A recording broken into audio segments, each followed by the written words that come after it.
My mother had an affair for several months with a priest.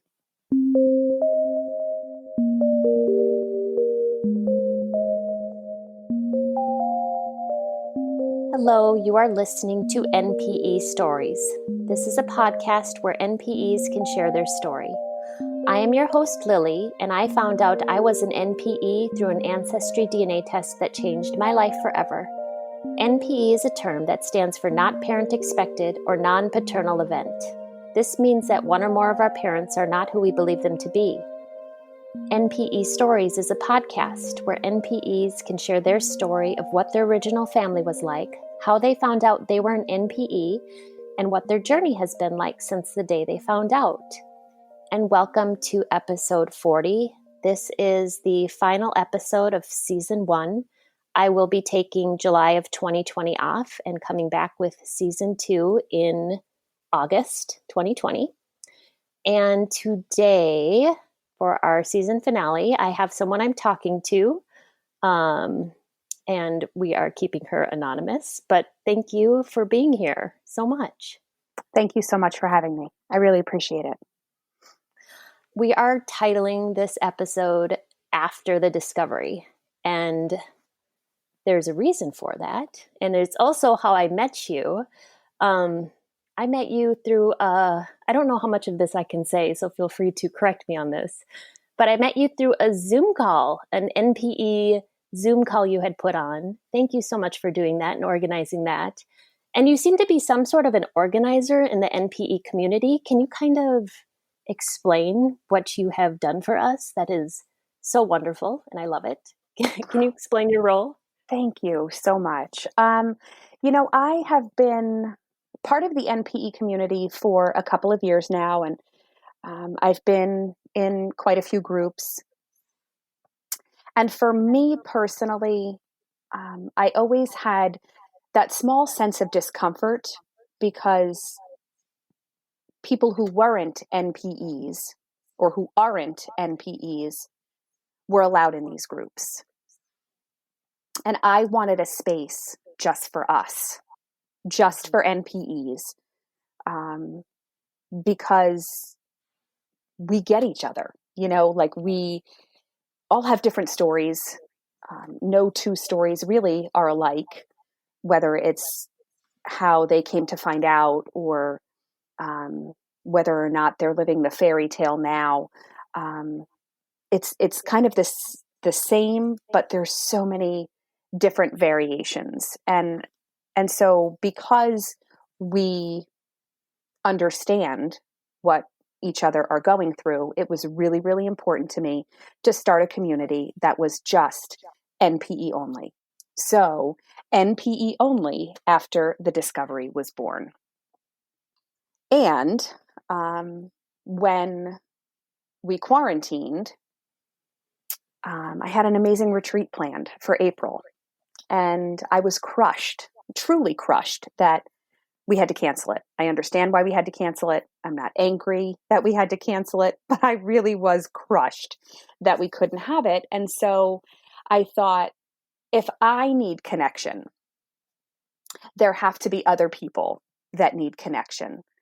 And I thought, we're going to Zoom. That's what people are doing these days, right? We're hopping on a video call and we're having happy hours or business meetings. And if it's okay for those things, why shouldn't it be okay for us NPEs to hop on a Zoom and talk about whatever? Some days we talk about being an NPE. Some days we get completely lost in ridiculous, nonsensical, fun conversation. But it's us and we're together. So I do them twice a week. We meet Wednesday evenings, 7 o'clock Eastern Standard Time. And we meet Saturday afternoons, 3 o'clock Eastern Standard Time. And yes, that is how you and I came to meet each other. And I'm so happy that you got to come on and experience a completely nonsensical kind of day. It was definitely a crazy off the wall fun kind of day when you were there. But sometimes there's tears, No, I loved it. I knew I was in my place with my people when I heard some mother effers and a few curse words within my first like 90 seconds of being on the call. But everyone was just getting genuine right into their stories right from the get-go. I loved it. I loved it. Yeah. Thank you for hosting those. And so, okay, so you host retreats, you have a Facebook page, you do Zoom calls, you do a lot for us. Thank you. I'm glad that I can. So thank you for being part of the community and contributing and offering, words of wisdom, or maybe just crying with somebody. Yeah. We do what we can. I'm lucky in that I had limited trauma. I was really okay with my discovery. Not that I don't have down moments. I do have down moments, but they're moments and they're few and far between. But I saw a need. I saw a need for people that were so incredibly and completely crushed. And I love a good retreat on any day, NPE related, not NPE related. So, I'm really just combining a whole bunch of interests and passions that I have, and inviting some of my really close new NPE friends along with me. I love it. Let's get into your story. I've read it, but why don't you start from the beginning and explain first your family of origin and kind of take it from there. My story begins much like probably almost everybody else's. Let me take a test for fun. However, I had the knowledge that this could happen ahead of time. My husband and I had just returned from Disney. I like to say I was nursing a Disney hangover, out cold on the couch. You're exhausted. It's not really a vacation. And I woke up to my husband saying, "Oh my gosh, no. Are you sure? Are you okay? What can I do?" My immediate thought was, "Oh my gosh, it's one of the kids." And I really never wanted my husband to hang up the phone so fast. But when he hung up the phone, he said, "You're never going to believe this, but this family member took a DNA test and found out that Pop is not his biological father." And I said, okay, he's still him. It's terrible, it's life-changing, but he's still him, and we're going to support him. And then, probably in the next day or two, I thought, I have to take one of these tests, because my grandfather was a foster child, born in 1923. It was like a backdoor adoption, just this handoff.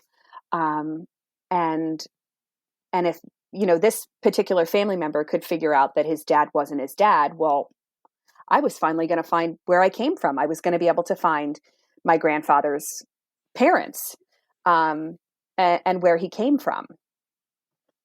So I ordered the test. It was like an early Christmas present for me, and I ordered the test, and I took it. So I was raised primarily by my mother.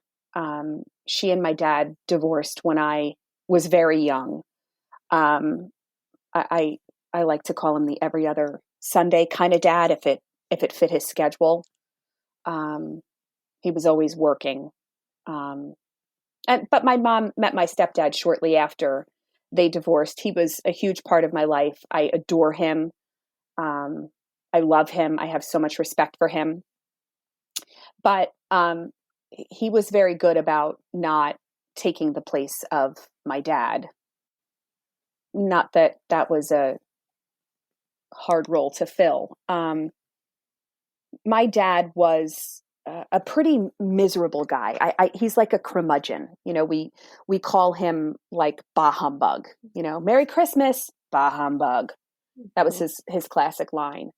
Um, so he really was a good financial provider, but he didn't know how to show love. He didn't know how to give love. He didn't know how to receive love. He had a quick temper. I was always afraid of setting him off. Um, I didn't really want any part of the every other Sunday visits. Um,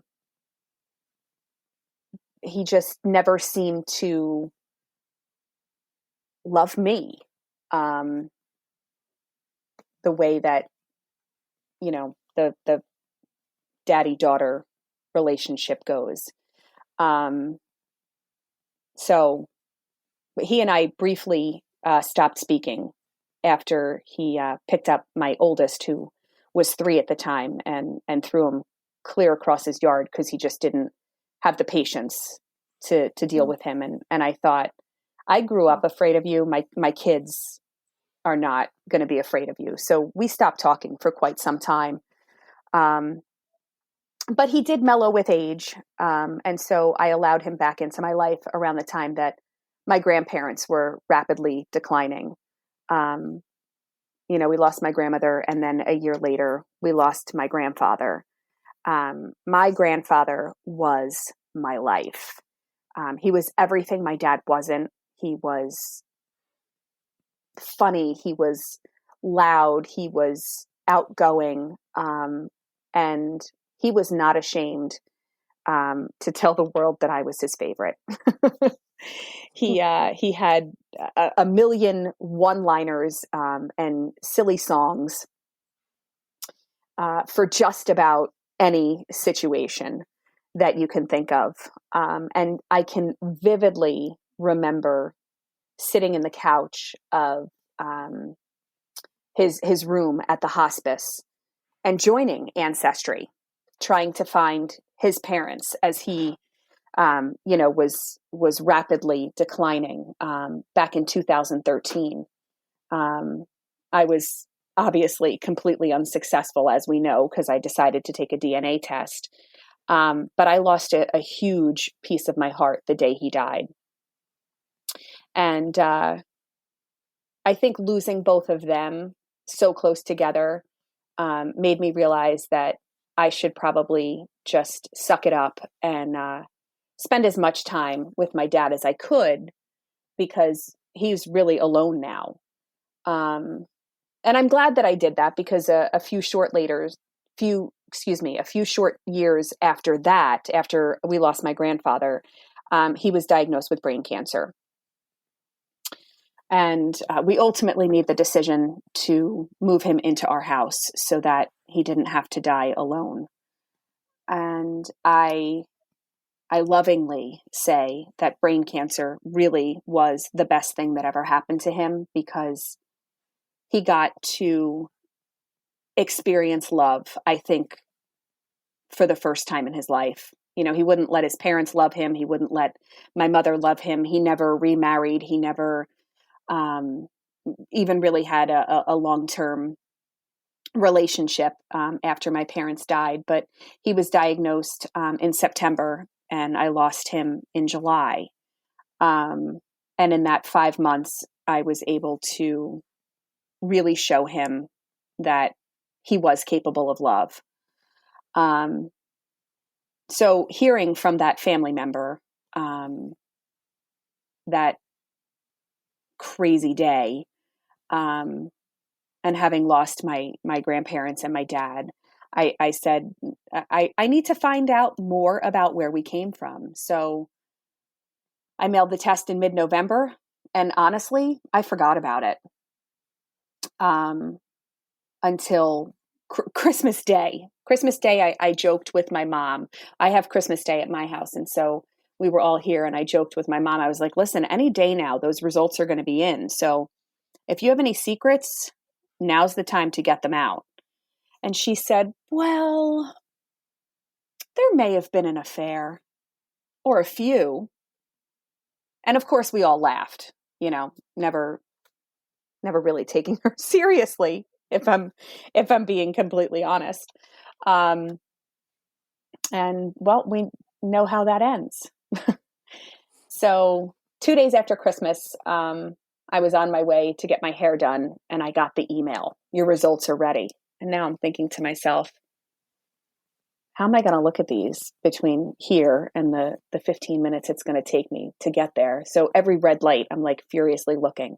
I see my aunt, my mother's sister. She's my highest match. I'm like, okay, they got this right.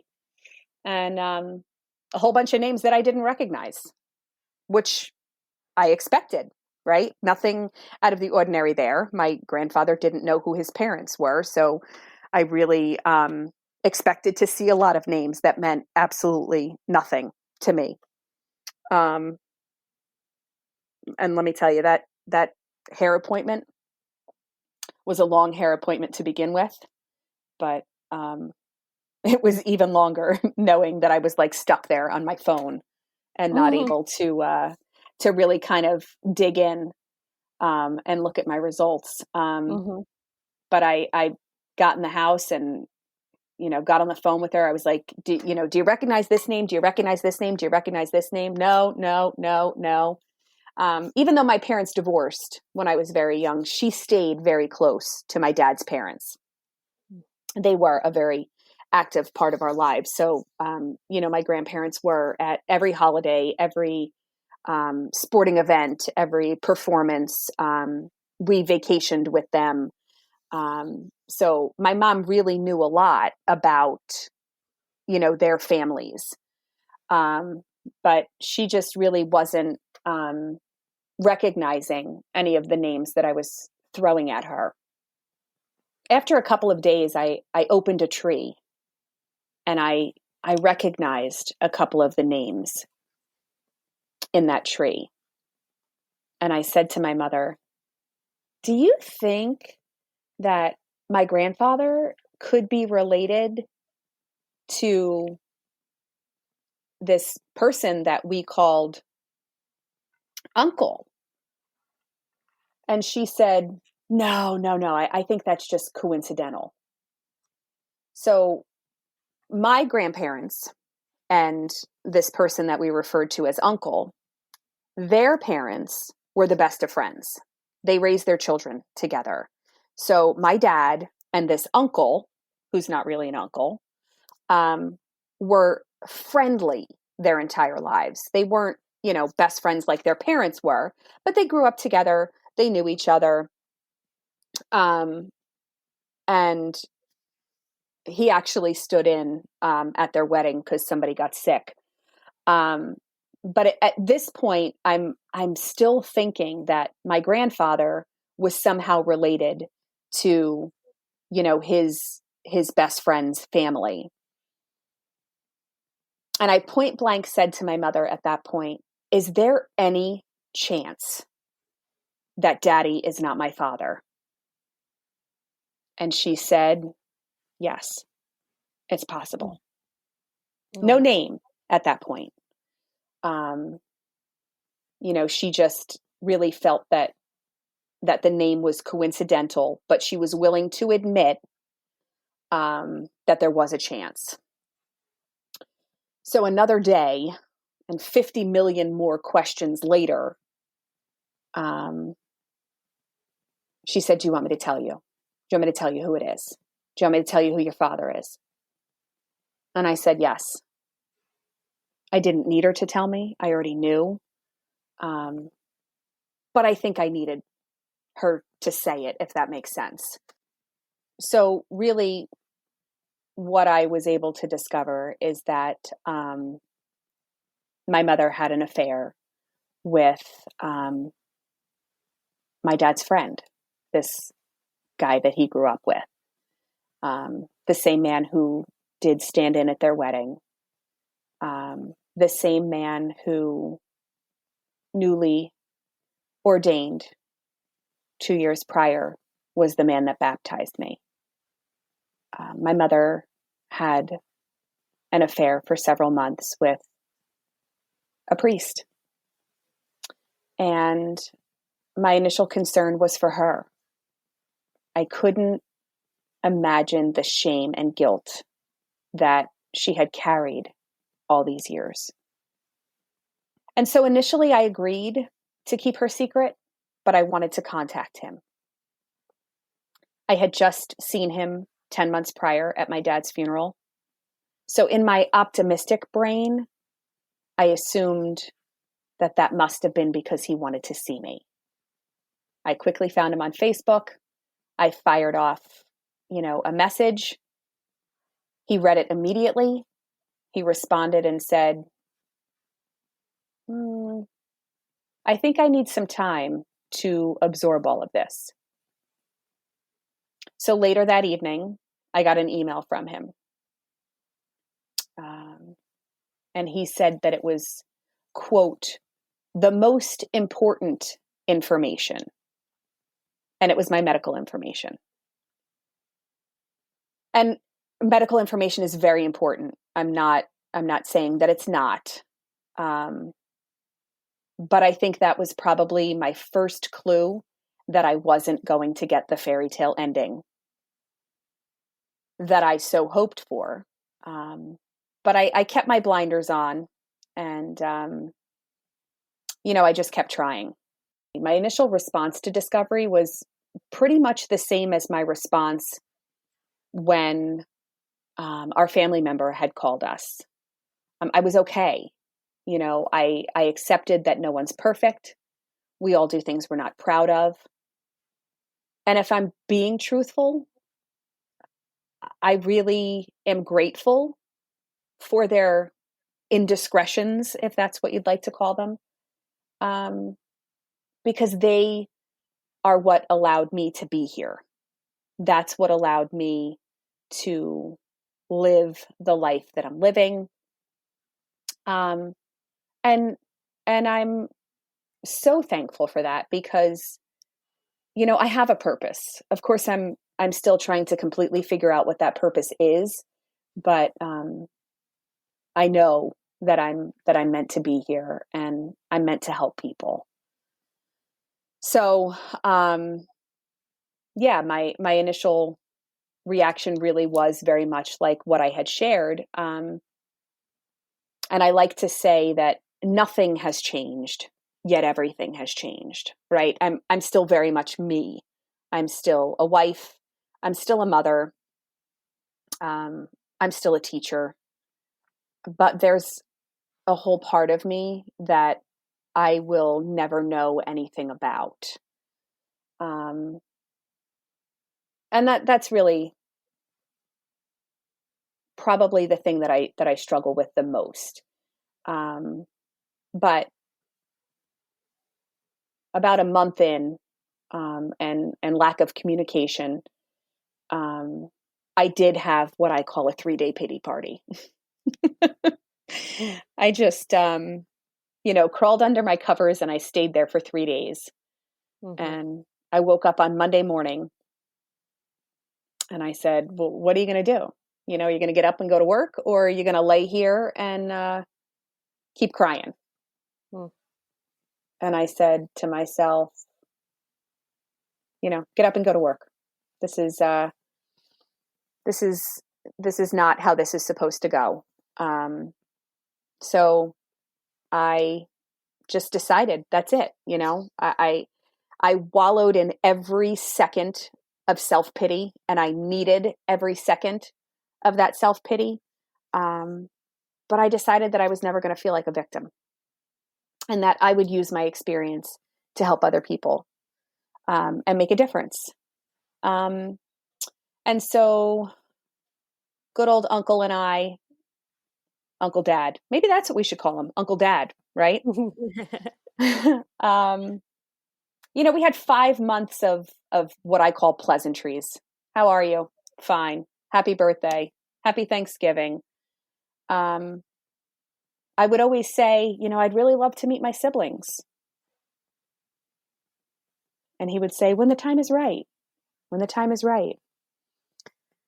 And I just thought, I'm a grown woman and I don't need your permission to do anything that involves your other adult children. So I reached out to them on my own without permission. And it didn't go so well. For Uncle Dad and I. He sent me an email, which I might add, he CC'd my mother on. Oh, gosh. And told me that his other children, not other, excuse me, his children were free to make their own decisions, but that he had no use for me and he probably never would. Oh, oh, that's terrible. Oh my gosh. I can laugh about it Wow. now, you know, I Oh, mean, yeah, yeah. I wasn't laughing about it then. And I'll be honest with you, I wasn't even as sad as I thought I would be, but man, was I mad and I was fired up. Hmm. But I forged ahead and met with my siblings. They were immediately open, you know, to meeting. My first meeting was just my sister, and we had a great meeting. She shared with me that she had known about me for several years, that her mother had told her um, that Uncle Dad carried my picture in his wallet for quite some time. Um, it actually fell out of his wallet, and so she inquired about it. Um, but I had another meeting shortly thereafter, um, where I was able to be with both my brother and my sister.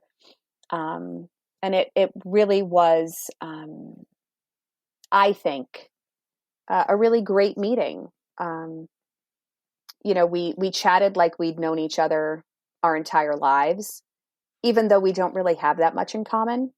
Um, and I was really hopeful, you know, that we um, would be able to see each other on a more consistent basis. They have younger children, so that's not really possible. But we do chat. So I was super hopeful, you know, that my brother and my sister and I would be able to see each other more often. But they do have younger children, and so they're far more busy than I am. But we do text. We check in on each other. Maybe that will change in the future. Maybe not. I don't know. My door is always open. Um, but I know that I'm no longer expecting a fairy tale. Fairy tales are for movies, and this is real life. So that's really that's where I am in my story today. I was raised with a brother, um, as well as my mother's husband has some children as well. Um, so I'm super close with his children, not as close with the brother that I was raised with. But you know, we I guess really were a really good blended family as far as nuclear families go. Um, Growing up, you know, I didn't know any different. So um, I I feel want to like, give you I want to give you your respect with your mother, but I am curious as to where you stand with your relationship with your mother today, and I guess your brother, now that he knows, if he knows. yeah, yes. My mother and I didn't speak for a few months because I went really public with part of my story. I didn't share my full story, but I did go public, and my mother was very hurt by that. And my response to her was that I really felt like I needed to share my story. I'm a teacher, right? And so I want to teach. And so I want to teach the world that we can't have this judgment. We can't have this shame, right? It was 40 something years ago. It happened. I'm here. I don't think that my mother should be judged for the fact that she had an affair 40 something years ago. Mm-hmm.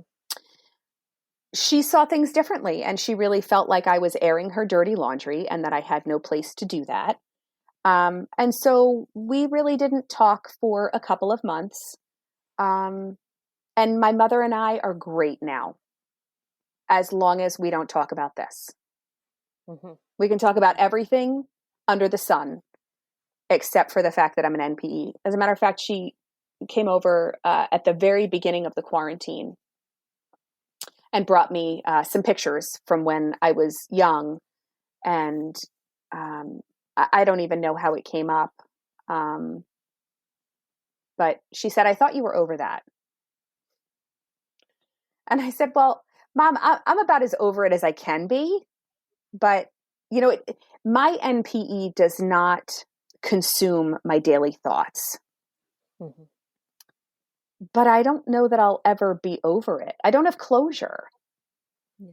I mean, I guess I kind of do have closure, but it's a very negative closure.